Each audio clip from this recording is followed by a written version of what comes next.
Assalamualaikum warahmatullahi wabarakatuh. Halo guys, bertemu lagi dengan saya Dewi Nursani dalam pelajaran akuntansi. Sebelum memulai pelajaran hari ini, kita berdoa dulu yuk. Let's open our program by reciting basmalah together. Bismillahirrahmanirrahim. Semoga pelajaran hari ini berjalan dengan lancar ya. Simak video ini sampai akhir ya guys.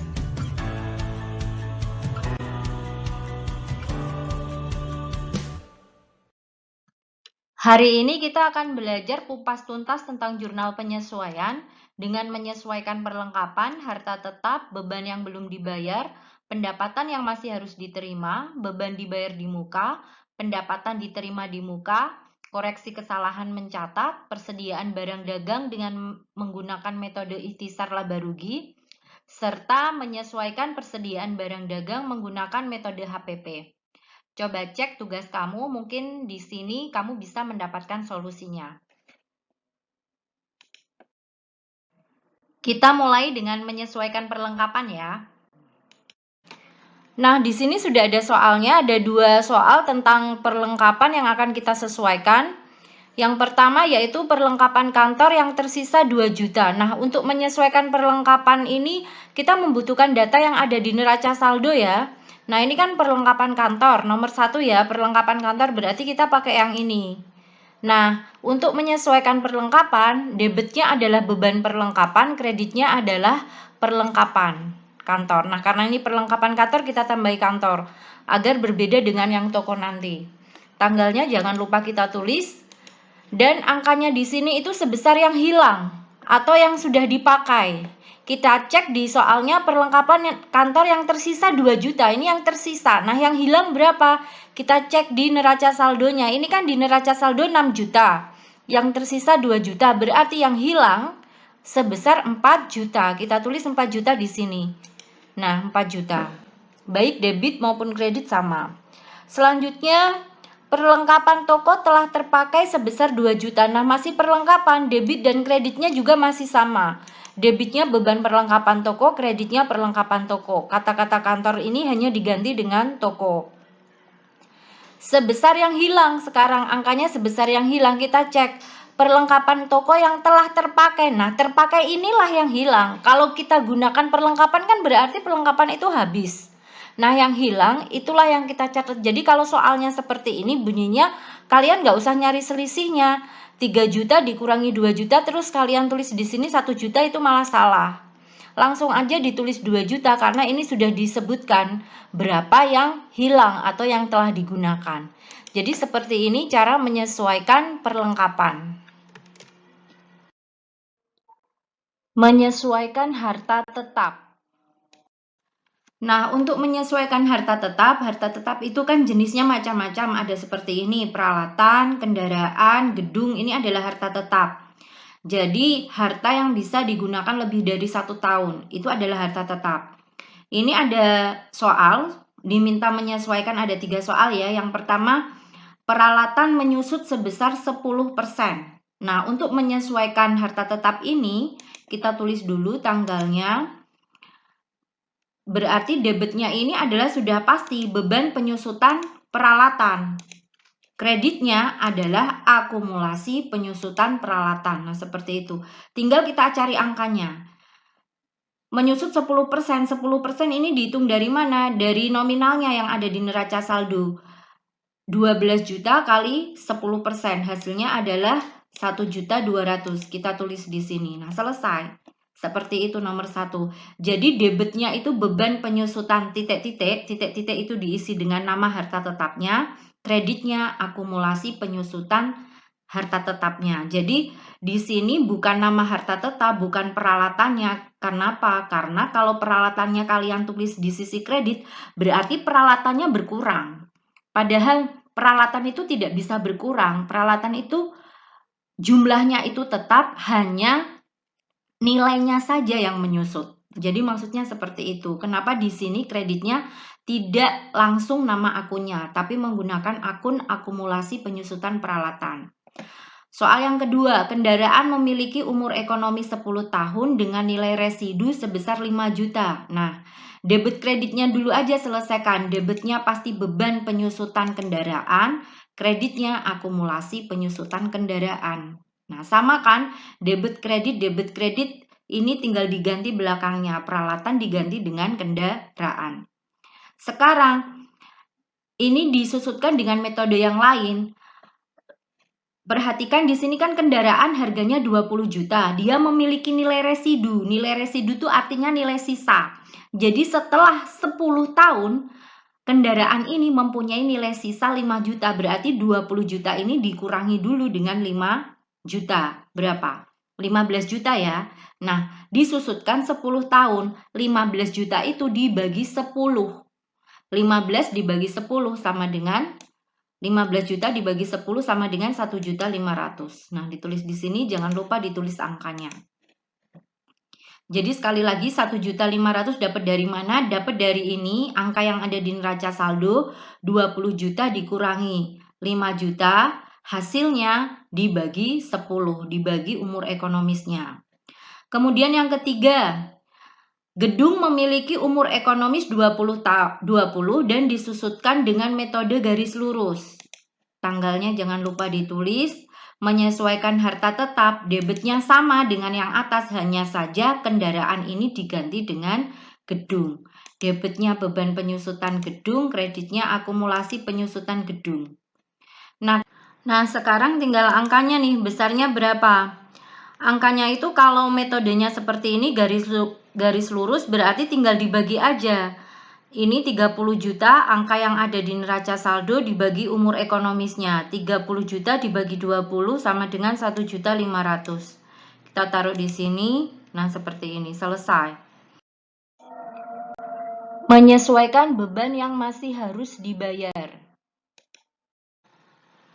Untuk menyesuaikan beban yang masih harus dibayar, ini kita tidak menggunakan neraca saldo bisa langsung mengerjakannya karena intinya beban yang masih harus dibayar itu berarti kita punya utang. Utang kalau belum dibayar, utang kalau bertambah itu ada di posisi kredit. Tanggalnya kita tulis dulu. Yang pertama, ini ada data ya, data yang perlu kita sesuaikan, ada beban yang belum dibayar ada 2. Yang pertama adalah listrik. Listrik yang belum dibayar sebesar 250.000, berarti debitnya adalah beban listrik, kreditnya utang listrik. Nah, angkanya sebesar berapa? Sebesar yang sesuai dengan soal ini, jadi nggak usah lihat yang ada di neraca saldo.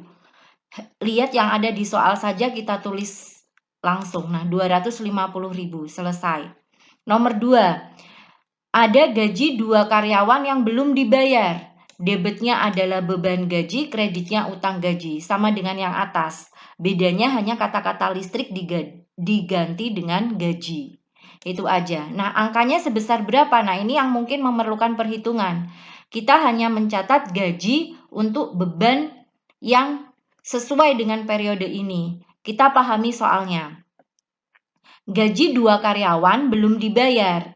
Per karyawannya gajinya 100.000 per hari, tanggal 31 Desember jatuh hari Rabu, gaji dibayar setiap hari Sabtu. Berarti jika 31 Desember itu jatuh di hari Rabu, Kamis itu adalah 1 Januari. Nah berarti Kamis ke sana udah kita nggak hitung. Kita hanya ngitung dari Senin sampai Rabu saja. Senin sampai Rabu berapa hari? 3 hari ya. Maka cara menghitungnya 2 karyawan, 2 kali 100.000 kali 3 hari. Saya tulis di sini. Saya beri warna merah biar agak membedakan. Nah ini 2 karyawan kali 100.000 kali 3 hari. 3 hari didapat dari mana? Dari Senin sampai Rabu. Maka akan ketemu sebesar 600.000. Nah seperti ini cara menyesuaikan beban yang masih harus dibayar. Menyesuaikan pendapatan yang masih harus diterima. Untuk menyesuaikan pendapatan yang masih harus diterima sama dengan beban yang masih harus dibayar ya, tanpa melihat neraca saldo nggak masalah. Yaitu karena ada pendapatan belum diterima seperti contoh soal ini nomor 1, pendapatan bunga bank bulan ini belum dicatat. Berarti kan harus dicatat, tapi uangnya belum diterima. Maka dimasukkan ke akun apa? Masukkan ke akun piutang. Piutang pendapatan bunga bank bertambah di sisi debit, kreditnya adalah pendapatan bunga bank. Sebesar berapa? Sebesar 200.000 ini. Kita tulis 200.000. Jangan lupa tanggalnya kita isi.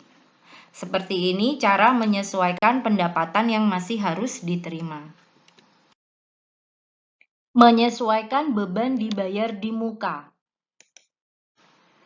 Nah, untuk menyesuaikan beban dibayar di muka ini, kita amat sangat membutuhkan data yang ada di neraca saldo. Karena data yang ada di neraca saldo ini akan menentukan metode apa yang akan kita gunakan untuk membuat jurnal penyesuaiannya. Contoh ini, untuk menyesuaikan beban dibayar di muka, saya memberi kalian 4 soal contoh. Yang pertama, asuransi dibayar 1 tahun pada awal Maret 2020. Asuransi, kita cek asuransi di neraca saldo. Nah, dicatat seperti apa? Sudah saya beri warna merah ya, agar untuk membedakan dan bisa lebih fokus. Asuransi ini berarti dia dicatat menggunakan metode harta. Nah, dia kan ada di posisi debit nih. Sekarang kita kreditkan asuransi. Asuransi dikreditkan, ini asuransi dibayar di muka kredit, debitnya adalah lawannya. Apa dari lawan asuransi dibayar di muka? Beban asuransi. Nah, seperti ini. Jangan lupa ditulis tanggalnya. Angkanya nanti dulu. Ini biar kalian tahu debit dan kreditnya dulu. Nomor 2, sewa dibayar 1 tahun. Kita cek sewa. Nah, ini sewa. Dia dicatat menggunakan metode harta. Sewa dibayar di muka berarti data ini langsung kita kreditkan. Sewa dibayar di muka di posisi kredit. Debitnya adalah beban sewa. Metode bebannya. Kemudian yang ketiga, iklan dibayar untuk 10 kali terbit. Iklan, nah kita cek ini tulisannya beban iklan di neraca saldo, berarti dia menggunakan metode beban. Berarti beban iklan ini langsung kita taruh di posisi kredit, debitnya adalah ini bentuk harta dari iklan. Iklan dibayar di muka. Berarti dia menggunakan metode beban. Saya tulis di sini B ya, beban. Tadi yang nomor 1 dan 2 ini menggunakan metode harta. Nah, biar referensi tidak ditulis untuk ini ya, ini hanya untuk mempermudah aja mengidentifikasi bahwa yang nomor 1 dan 2 ini menggunakan metode harta, yang 3 ini menggunakan metode beban. Yang keempat, beban keamanan dibayar untuk 1 tahun. Beban keamanan dicatat apa nih? Oh, di sini tulisannya beban iklan. Berarti dia menggunakan metode beban. Metode beban, ini beban keamanan kita kreditkan, lawannya adalah keamanan dibayar di muka. Nah, seperti ini. Nah, sekarang tinggal kita ngitung nih berapa angkanya. Setelah kalian pandai menaruh di posisi debit dan kreditnya, kita tinggal ngitung berapa besarnya. Kalau menggunakan metode harta, angkanya di sini itu sebesar yang hilang. Kalau menggunakan metode beban, angkanya di sini sebesar yang belum. Yang belum. Oke, kita ke metode harta. Kita hitung asuransi yang hilang itu berapa. Kita cek kembali ke soalnya, asuransi dibayar 1 tahun pada awal Maret. Sekarang Desember. Lihat periodenya Desember. Berarti yang hilang itu yang sudah dilewati. Berapa bulan yang sudah dilewati kita hitung mulai dari awal Maret. Maret, April, Mei, Juni, Juli, Agustus, September, Oktober, November, Desember. Ada 10 bulan. Karena ini 1 tahun berarti 10 per 12 kali 12 juta. Dapat dari mana 12 juta? Dapat dari sini. Nah, ini hasilnya 10 juta ya. 10 per 12 kali 12 juta. Yang kedua, beban sewa. Berapa yang hilang? Sewa dibayar 1 tahun pada awal Mei. Mei ya, kita hitung Mei sampai Desember. Berapa yang sudah terlewati, yang sudah hilang, dilewati. Mei, Juni, Juli, Agustus, September, Oktober, November, Desember. 8. Berarti karena ini 1 tahun, berarti 8 per 12. 8 per 12 kali 6 juta. Dapat dari mana 6 juta? Dari sini. Dari angka yang ada di neraca saldo. Yang sudah dilewati itu 8 bulan, maaf. 8 per 12 kali 6 juta.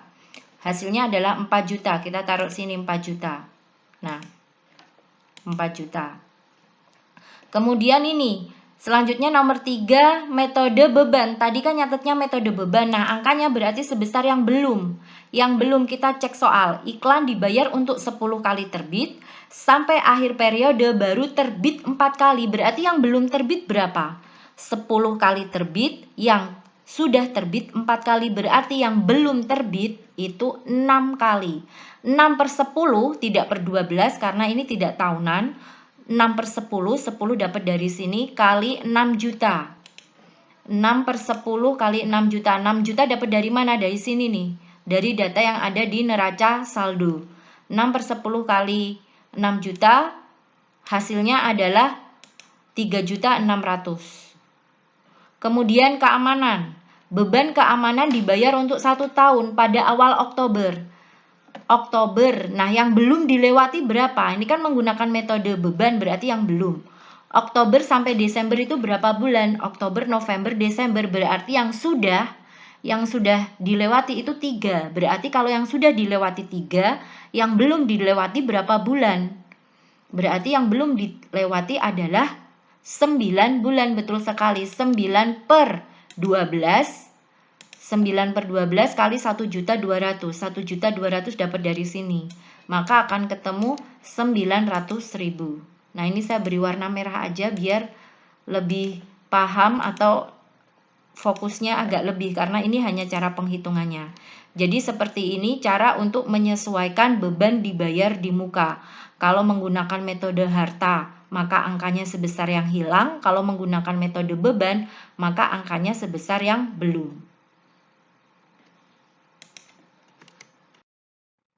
Menyesuaikan pendapatan diterima di muka. Selanjutnya yaitu menyesuaikan pendapatan diterima di muka. Untuk menyesuaikan pendapatan diterima di muka, kita sangat membutuhkan neraca saldo untuk menentukan metode apa yang akan kita gunakan. Karena ada 2 metode, metode utang atau metode pendapatan. Jadi ada 4 soal yang akan saya jadikan contoh untuk menyesuaikan pendapatan diterima di muka. Soal pertama, pendapatan sewa gedung yang sudah jatuh tempo. Nah, kita cek di sini. Sewa gedung. Nah, ternyata sewa gedung dicatat menggunakan metode utang. Dari mana taunya? Nah, ini dari nomor akunnya 2. 2 itu miliknya utang. Jadi sewa gedung ini dicatat menggunakan metode utang. Cara menyesuaikan, ini kan ada di posisi kredit ya, maka sewa gedung ini kita posisikan di debit. Sewa gedung di posisi debit, sewa gedung diterima di muka, kreditnya adalah bentuk pendapatan dari sewa gedung diterima di muka. Kreditnya adalah lawannya, yaitu pendapatan sewa gedung. Nah, yang kedua, pendapatan sewa kostum. Pendapatan sewa kostum kita cek. Nah, ini di sini dia ditulis metode utang. Utang, maka ini utang sewa kostum kita taruh di posisi debit. Kreditnya adalah pendapatan sewa kostum. Sama ya, nomor 1 dan 2 ini ya, karena dia menggunakan metode sama, yaitu utang. Ini saya tulis di sini metode utang. Nah, di sini metode utang. Nah, metode utang ya. Dia menggunakan metode utang. Angkanya sebesar berapa yang sudah hilang, yang sudah digunakan? Berapa yang sudah digunakan? Kita cek pendapatan sewa gedung itu yang sudah jatuh tempo. Yang sudah jatuh tempo itu ya berarti yang hilang itu. Yang udah digunakan itu. Yang udah digunakan 4 juta. Tinggal ditulis aja di sini 4 juta. Nah, selanjutnya tinggal angkanya ya. Angkanya ini karena dia metode utang tadi berarti yang hilang, yang sudah hilang.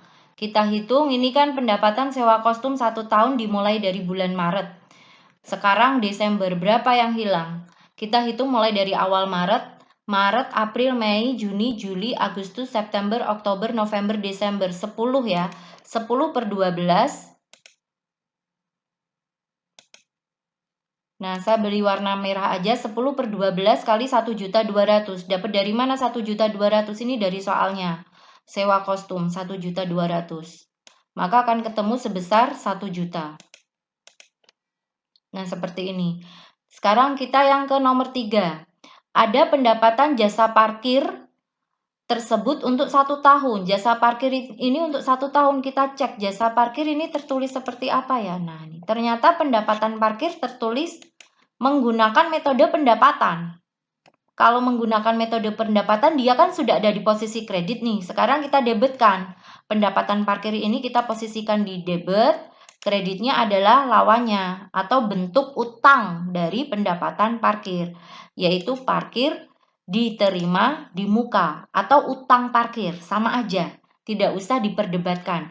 Parkir diterima di muka atau utang parkir. Nah, misalnya di sini saya ganti dengan utang parkir, nggak masalah karena sama aja.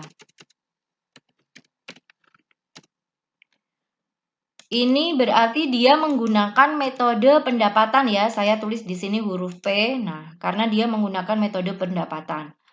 Angkanya berarti nanti sebesar yang belum. Pendapatan parkir diterima awal bulan Oktober.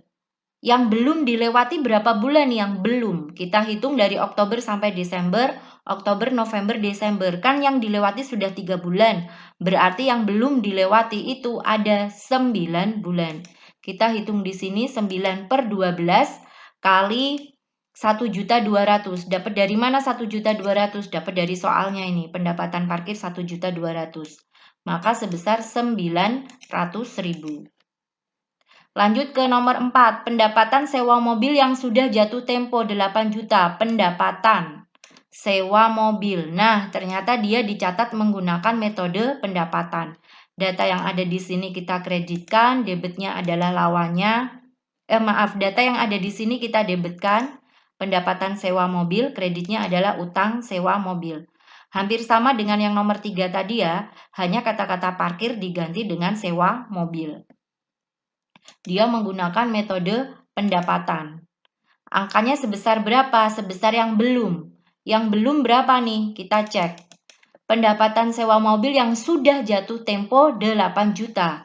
Di sini sewa mobil itu 15 juta. Berarti yang belum itu adalah 15 juta dikurangi 8 juta. Sama dengan 7 juta, baik di posisi debit maupun kredit sama. Jadi seperti ini ya, cara menyesuaikan pendapatan diterima di muka. Jurnal penyesuaian untuk koreksi karena salah mencatat. Jika terjadi kesalahan dalam mencatat, maka memang harus kita sesuaikan agar neraca saldo itu menunjukkan data yang sebenarnya. Nah, saya berikan 3 contoh soal karena kejadian salah pencatatan. Yang pertama itu karena pencatatannya nominalnya itu terlalu kecil nyatetnya. Contoh, membeli perlengkapan seharga 1 juta tetapi hanya dicatat 100.000. Nah, ini kan terlalu kecil nyatetnya. Padahal kenyataannya perlengkapannya itu hanya 1 juta. Tetapi dicatatnya 100.000, maka perlengkapannya harus ditambahi. Perlengkapannya di debit, posisikan di debit, perlengkapan, kreditnya apa? Kreditnya kas, jelas. Karena dulunya membeli perlengkapan secara tunai. Tapi kalau dulunya membeli perlengkapan secara kredit berarti di sini pakai akun utang ya. Nah, sebesar berapa nih? Sebesar selisihnya, kita cari selisihnya aja. 1 juta dikurangi 100.000. 900.000. Nah, kita catat seperti ini. Jangan lupa tanggalnya kita tulis. Soal yang kedua yaitu koreksi karena terlalu besar. Jadi membeli perlengkapan seharga 1 juta tetapi dicatat sebesar 10 juta. Nah, ini kan mencatatnya terlalu besar. Maka perlengkapannya ini harus dikurangi. Mengurangi perlengkapan itu berarti perlengkapan ada di posisi kredit. Kreditnya perlengkapan, debitnya adalah kas. Jika dulu membelinya, transaksi ketika membeli perlengkapan ini secara tunai, maka debitnya adalah kas. Tetapi jika transaksinya ketika membeli perlengkapan dulu ini secara kredit, maka debitnya adalah utang usaha ya. Jadi tergantung transaksi ketika kejadian awalnya dulu. Nah, sebesar berapa di sini angkanya? Sebesar selisihnya 1 juta dikurangi 10 juta dikurangi 1 juta, 9 juta. Kita tulis di sini 9 juta. Debit dan kredit sama. Yang ketiga yaitu membeli perlengkapan seharga 1 juta tetapi dicatat pada akun peralatan. Nah, ini salah akun. Ketika mencatat dulu membeli perlengkapan malah mencatat yang membeli peralatan, sehingga peralatan ini harus dikeluarkan. Caranya mengeluarkan peralatan berarti peralatannya dikreditkan, kita keluarkan jerapahnya, kemudian kita masukkan gajahnya, kita masukkan yang betul. Yang betul adalah akun perlengkapan. Perlengkapan di posisi debit. Nah, perlengkapan di debit, kreditnya adalah peralatan. Sebesar berapa angkanya sebesar ini? 1 juta, sesuai dengan transaksi awalnya. Nah, jadi seperti ini cara untuk mengkoreksi kesalahan mencatat, baik itu karena yang pertama ini terlalu kecil angkanya ataupun terlalu besar untuk nomor 2 ataupun karena kesalahan mencatat akun. Menyesuaikan persediaan barang dagang menggunakan metode ikhtisar laba rugi. Untuk menyesuaikan persediaan barang dagang menggunakan metode ikhtisar laba rugi, di neraca saldo kita hanya membutuhkan data ini saja, yaitu data persediaan barang dagang yang ada di neraca saldo ini. Ini adalah persediaan barang dagang awal. Hanya itu saja, satu aja data yang dibutuhkan sama soalnya, jelas ya. Nah, ini soalnya. Soalnya adalah persediaan barang dagang akhir sebesar 10 juta. Jadi ada dua data, yaitu persediaan barang dagang awal yang ada di neraca saldo ini dan yang ada di soal, yaitu persediaan barang dagang akhir. Caranya hampir mirip dengan mengeluarkan jerapah dan memasukkan gajah ya. Jadi persediaan barang dagang yang ada di neraca saldo ini adalah persediaan barang dagang awal yang sudah melalui proses keluar masuk barang, yang ada proses jual beli.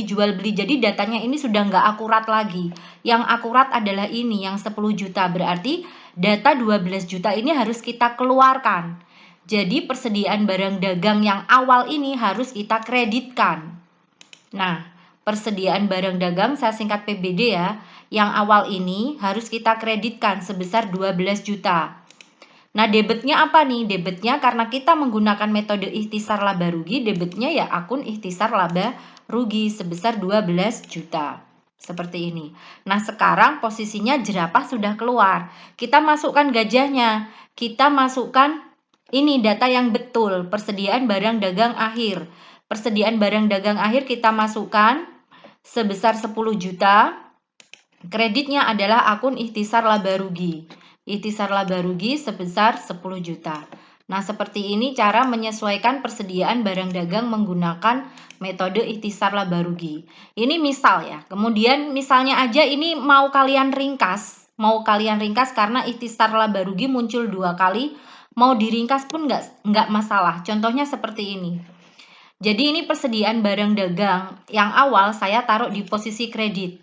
Saya tulis aja ya.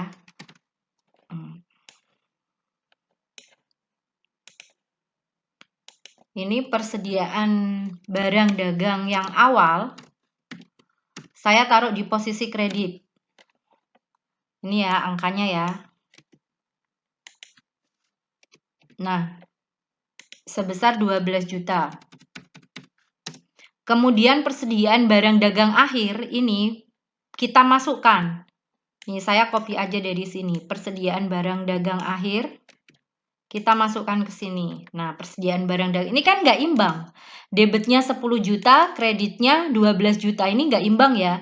Berarti kita masukkan ikhtisar. Ikhtisar di posisi debit biar imbang. Ikhtisar laba atau rugi. Sebesar berapa biar imbang? Sebesar 2 juta. Nah, sekarang sudah imbang. Persediaan barang dagang akhir 10 juta, ikhtisar laba rugi di posisi debit 2 juta, persediaan barang dagang awal di posisi kredit 12 juta. Jadi mau mengerjakan dengan cara yang ini benar, mau mengerjakan dengan cara ini yang juga benar. Intinya, ketika menyesuaikan persediaan barang dagang yang ada di posisi debit itu barang dagang yang akhir. Intinya hanya itu. Kemudian persediaan barang dagang yang ada di posisi kredit itu angkanya itu sebesar persediaan barang dagang yang awal. Jadi seperti ini cara menyesuaikan persediaan barang dagang menggunakan metode ikhtisar laba rugi. Menyesuaikan persediaan barang dagang menggunakan metode HPP. Untuk menyesuaikan persediaan barang dagang menggunakan metode HPP, kita membutuhkan data sumber berupa persediaan barang dagang awal yang ada di neraca saldo, kemudian pembelian dan kawan-kawan. Nah, seperti pembelian, retur pembelian, potongan pembelian, dan beban angkut pembelian. Juga data penyesuaiannya, yaitu persediaan barang dagang akhir. Caranya adalah, untuk persediaan barang dagang ini hampir sama dengan yang metode ikhtisar tadi.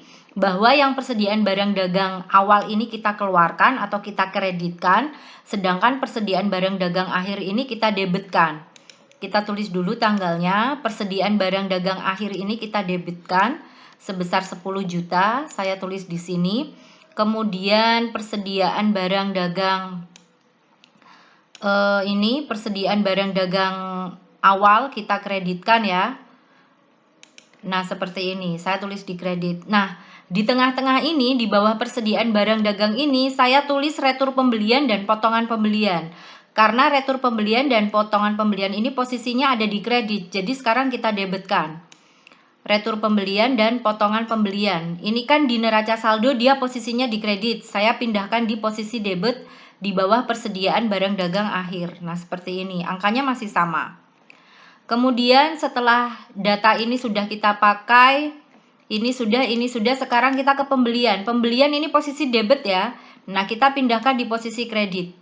Pembelian di posisi kredit sebesar 12 juta. Angkanya sama dengan yang ada di sini. Kemudian beban angkut pembelian ini juga ada di posisi debit. Berarti kita pindahkan di posisi kredit. Nah, beban angkut pembelian sebesar 500.000.